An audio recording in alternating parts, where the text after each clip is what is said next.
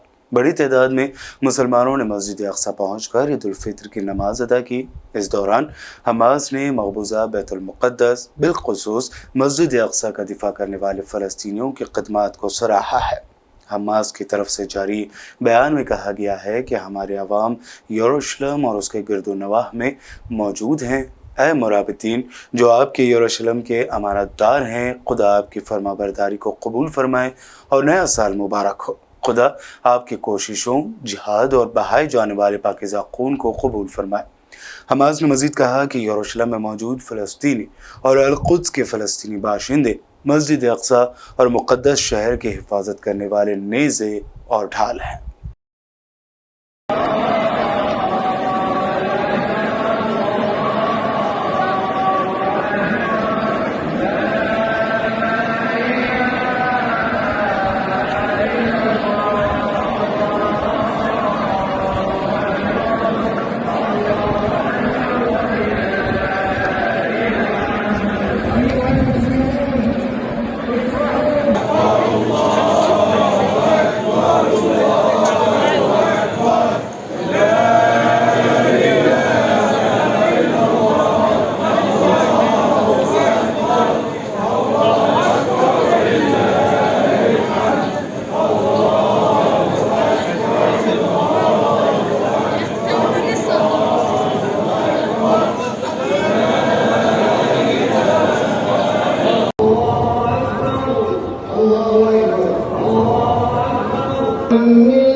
ईद के दिन भी फ़लस्तीनियों की ज़िंदगी इजरायली फ़ोर्स ने मुश्किल कर दी है। गरब उर्दन के तूल क्रम इलाके में फ़लस्तीनी मज़ाहमतकारों और सियोनी फ़ौजियों के दरमियान शदीद झड़पें हुई हैं। फ़लस्तीन की वज़ारत सेहत ने ऐलान किया है कि इसराइली फ़ौजियों ने मशरक़ी तूल क्रम में वाक़े नूर शम्स कैंप और रमल्ला के मज़ाफ़ात में वाक़े आरोरा फ़लस्तीनी बस्ती पर धावा बोल दिया। तमाम फ़लस्तीनी जवानों ने उनका डटकर मुकाबला किया और पत्थरों से उनके गाड़ियों को तबाह करने की कोशिश की। इस दौरान खबर है कि 2 फ़लस्तीनी नौजवान इसराइली फ़ोर्स की गोली लगने से ज़ख्मी हुए हैं।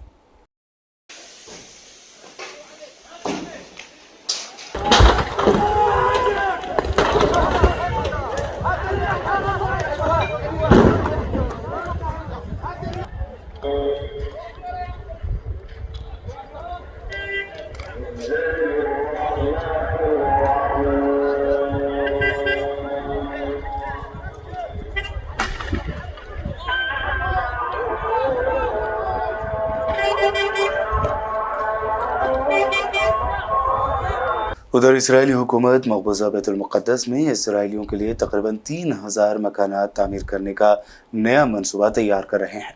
यह अमल ऐसी हालत में है कि सलामती कौंसिल की करारदाद नंबर 2334 के मुताबिक मक़बूज़ा बैतुल मुक़द्दस में सियोनी बस्तियों की तामीर को गैर कानूनी तस्लीम किया गया है।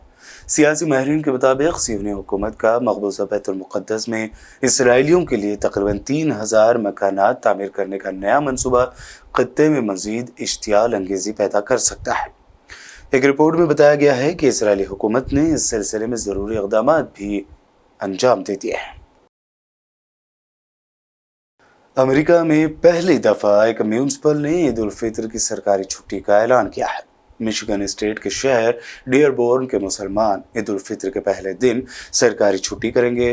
डियरबोर्न बल्दिया के मेयर अब्दुल्ला हमूद ने मकामी ज़राए इब्लाग के लिए इंटरव्यू में कहा है कि पहली दफ़ा कोई म्यूनिसिपल ईद उल फित्र के लिए छुट्टी का ऐलान कर रही है और इस तरह आपके एतक़ादात भी दूसरों की तरह सरकारी सतह पर तस्लीम कर लिए गए हैं।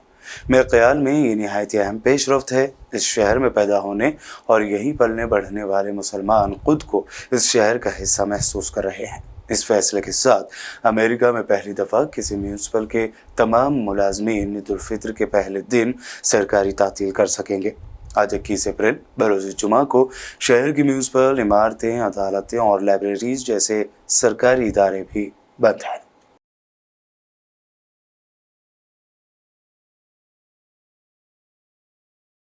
वर्ल्ड न्यूज़ में खबरों का सिलसिला लगातार यूं ही जारी रहेगा। फिलहाल रुकते हैं एक छोटे से ब्रेक के लिए।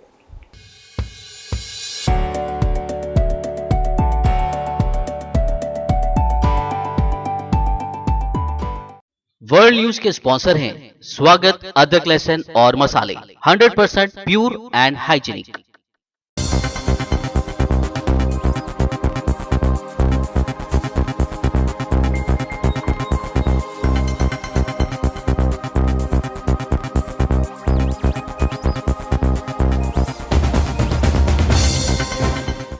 ब्रेक के बाद आगे बढ़ते हैं और अब देखते हैं मज़ीद अहम खबरें। साल 2002 के गुजरात के बदतरीन मुस्लिम कश फसादात में नरोदा पाटिया गांव भी मुतासर हुआ था।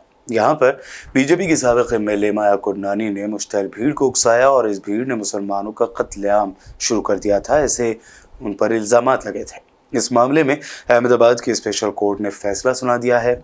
SIT मामलों की ख़ुसूसी जज SK बख्शी की कोर्ट ने नरोदा गांव फसाद मामले में साबिक़ बीजेपी एमएलए व मिनिस्टर माया कोडनानी और बजरंग दल लीडर बाबू बजरंगी समेत 66 मुलज़िमीन को बरी कर दिया है।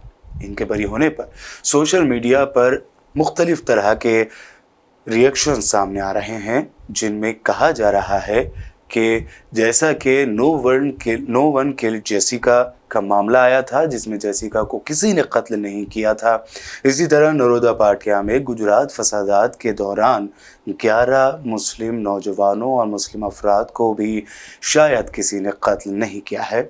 इस तरह के रिएक्शंस ट्विटर व दीगर सोशल मीडिया प्लेटफॉर्म पर सामने आ रहे हैं। उधर ऑल इंडिया मजलिस इत्तेहादुल मुस्लिमीन के सदर और हैदराबाद रुकन पार्लियामेंट असदुद्दीन ओवैसी ने भी बीजेपी पर इसका नाम लिए बगैर तनकीद की है। इस मरतबा असदुद्दीन ओवैसी के तनकीदी हमले की वजह गुजरात की स्पेशल कोर्ट की जानिब से नरोदा गांव दंगों के मुलज़िमीन, जिसमें साबिक़ बीजेपी लीडर और मिनिस्टर माया कोडनानी और बजरंग दल के लीडर बाबू बजरंगी भी शामिल हैं, उन्हें बरी कर दिया जाना है। असदुद्दीन ओवैसी ने राहत इंदौरी के एक शेर के हवाले से गुजरात की बरसर इख्तिदार बीजेपी हुकूमत पर तनकीद की है। उन्होंने लिखा कि जिधर से गुजरो धुआं बिछा दो, जहां भी पहुंचो धमाल कर दो। तुम्हें सियासत ने हक दिया है, हरी जमीनों को लाल कर दो। अपील भी तुम, दलील भी तुम, गवाह भी तुम, वकील भी तुम। जिसे भी चाहो हराम कह दो, जिसे भी चाहो हलाल कह दो। गुजरात से दलित लीडर जिग्नेश मेवानी ने भी नरोदा पाटिया कत्लेआम के मुलज़िमीन के बरी होने पर ट्वीट करते हुए तंज किया है। उन्होंने अपने ट्वीट में लिखा कि इंसाफ का तराजू, जिनके खिलाफ कत्लेआम और गैंगरेप के इल्ज़ाम थे, वो 66 मुलज़िमीन नरोदा पाटिया कत्लेआम केस में बरी हो गए। दूसरी तरफ राहुल गांधी की सज़ा बरकरार है। राहुल गांधी की 2 साल की सज़ा की अर्जी मुस्तरद किए जाने के बाद कांग्रेस तर्जुमान अभिषेक मनु सिंघवी ने प्रेस कॉन्फ्रेंस करते हुए कहा कि राहुल गांधी की आवाज़ न रुकेगी और न झुकेगी। इससे अगर कोई भी समझता है कि राहुल गांधी की आवाज़ रुकेगी, झुकेगी, साइलेंट होगी, तो वो न राहुल गांधी को जानते हैं न कांग्रेस को समझते हैं। राहुल गांधी स्पष्ट और सही रूप से बोलते हैं। वो लोगों के, जनता जनार्दन के न्यायालय में, उनके दरबार में बोलते हैं और उन्होंने कोई गलत न कहा है न कहेंगे, लेकिन अपनी आवाज पुरजोर तरीके से सबके सामने रखेंगे।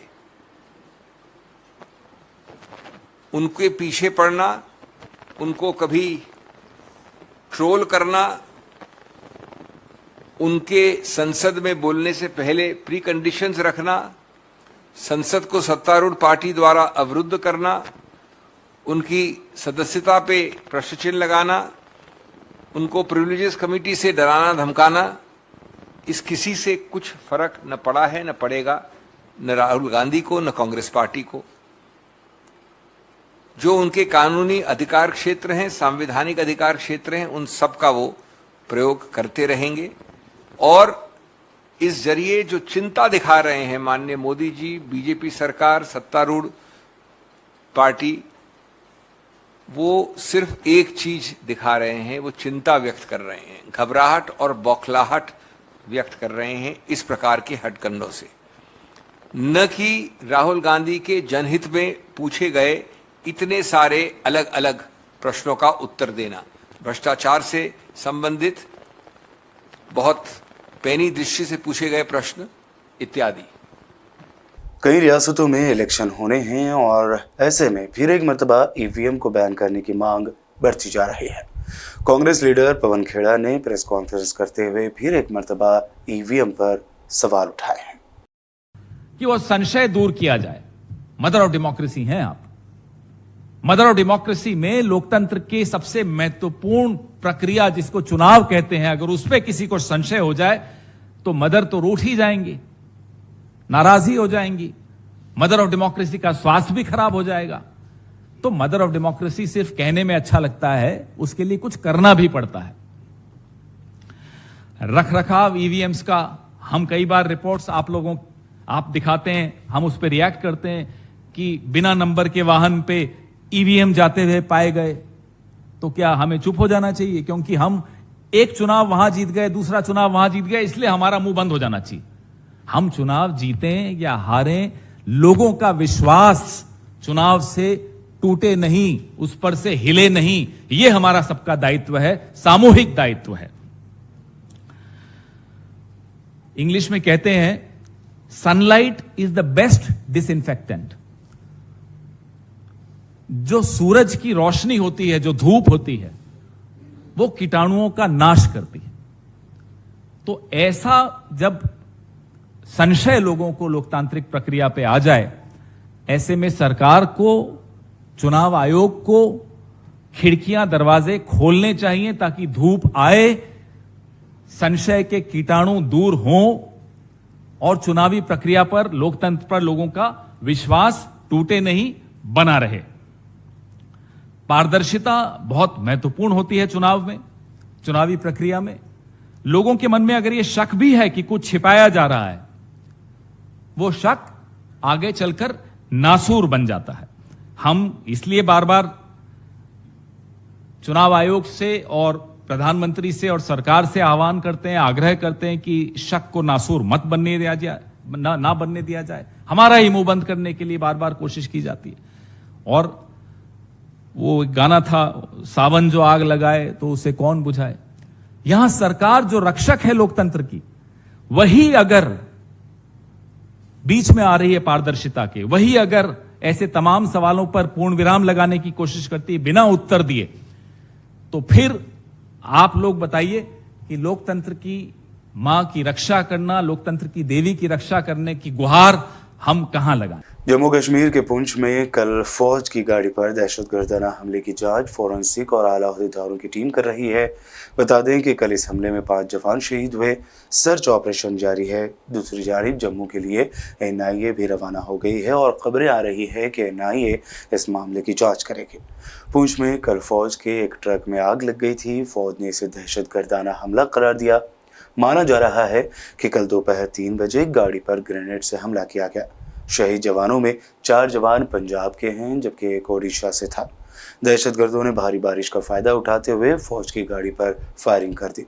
इस दौरान ग्रेनेड के मुमकिन हमले से गाड़ी में आग लग गई, जिसमें 5 जवानों की मौत हो गई। कौमी दारुल हुकूमत दिल्ली के साकित कोट अहाते में जुमा को 4 राउंड फायरिंग हुई है, जिसमें न्यू फ्रेंड्स कॉलोनी की एक खातून जख्मी हो गए। गोलियों की आवाज़ सुनकर मौके पर दिल्ली पुलिस के जवान पहुंचे।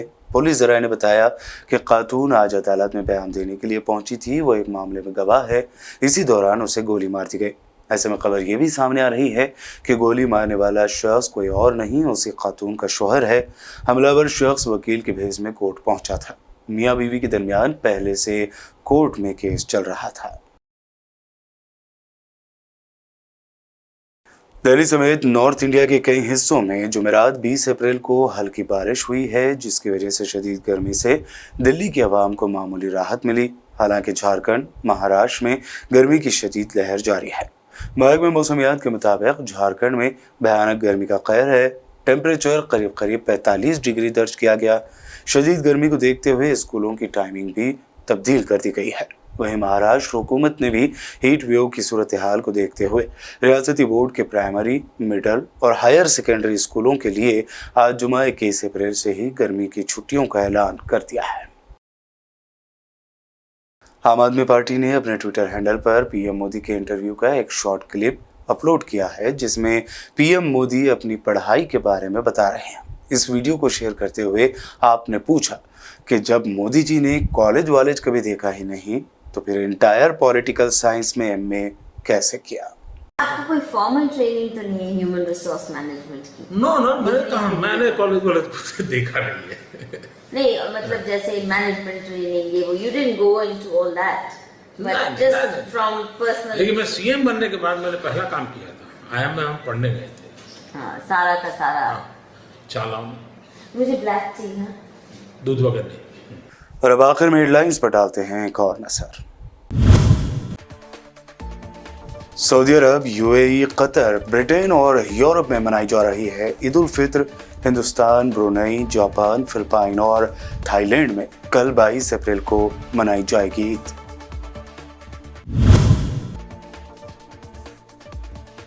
मस्जिद अक्सा में हजारों फलस्तीनियों ने अदा की नमाज ईद उल फित्र। हमास ने मस्जिद अक्सा का दिफा करने वाले फलस्तीनियों की खदमात को सराहा।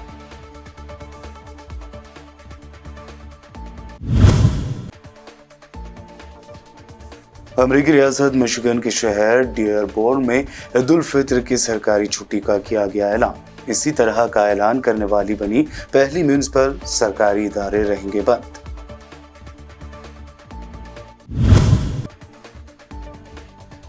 बिल्किस बानो के रेपिस्ट के बाद अब नरोदा गांव में मुसलमानों के कातिलों माया कोटनानी, बाबू बजरंगी समेत 66 मुलजिमीन को कर दिया गया बरी।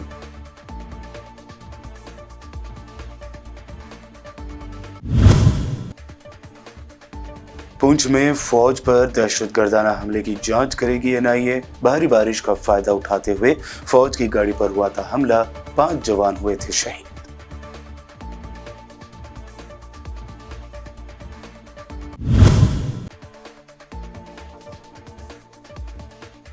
और इलेक्शन के माहौल में फिर उठी ईवीएम को बैन करने की मांग। कांग्रेस लीडर पवन खेड़ा ने ईवीएम को लेकर प्रेस कॉन्फ्रेंस में उठाए सवाल। वर्ल्ड न्यूज में अभी आपने देखी अब तक की अहम नेशनल व इंटरनेशनल न्यूज। ताज़ा तरीन अपडेट्स और दिलचस्प प्रोग्राम्स के लिए देखते रहिए बीबीएन चैनल। बीबीएन चैनल के व्यूअर्स के लिए एक अहम इत्तला। अब बीबीएन चैनल का टेलीकास्ट भारत भर में हो रहा है। हमारे व्यूअर्स भारत में कहीं भी टीवी पर अब बीबीएन चैनल देख सकते हैं। स्क्रीन पर बीबीएन चैनल की टेलीकास्ट डिटेल्स दस्तयाब हैं। इसके अलावा भारत भर में किसी भी एरिया में अगर आप बीबीएन चैनल देखना चाहते हैं तो आप अपने केबल ऑपरेटर को इसके लिए कह सकते हैं। आपकी डिमांड पर वो ज़रूर बीबीएन चैनल टेलीकास्ट करेंगे, क्योंकि बीबीएन एक फ्री टू एयर चैनल है। इसके लिए आपको सिर्फ हमारे दिए गए नंबर पर केबल ऑपरेटर से कॉल या व्हाट्सएप पर मैसेज करवाना है। हम आपके केबल ऑपरेटर तक बीबीएन चैनल पहुंचा देंगे, जिससे वो आपके एरिया में टेलीकास्ट कर सकते हैं। इसके लिए चैनल की हमारी पूरी टीम लगातार काम कर रही है ताकि आप तक बीबीएन चैनल को पहुंचाया जाए। इसके अलावा बीबीएन चैनल को भारत भर में रिपोर्टर्स की ज़रूरत है। अगर आप सहाफ़ी हैं और बीबीएन चैनल से जुड़ना चाहते हैं तो आप भी दिए गए नंबर पर रब्त कर सकते हैं।